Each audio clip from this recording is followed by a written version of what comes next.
थांब, स्क्रोल करू नकोस. कदाचित हा संदेश स्वामी आज तुलाच सांगत आहेत. आपण सगळे प्रार्थना करतो ना, रात्री उशीवर डोकं ठेवल्यावर मनातलं सगळं देवाला सांगतो आणि मनापासून अपेक्षा करतो की उद्या काहीतरी बदल होईल. पण जेव्हा काहीच होत नाही तेव्हा मनात प्रश्न येतो, स्वामी ऐकतात का खरंच? ऐक, स्वामी नेहमी उत्तर देतात. फक्त उत्तराची वेळ आणि भाषा आपल्याला लगेच कळत नाही.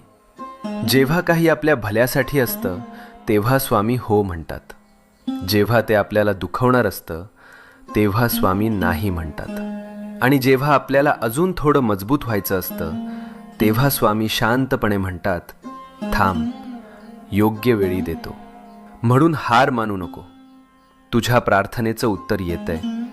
फक्त थोडा विश्वास, थोडा धीर, मनात शांतपणे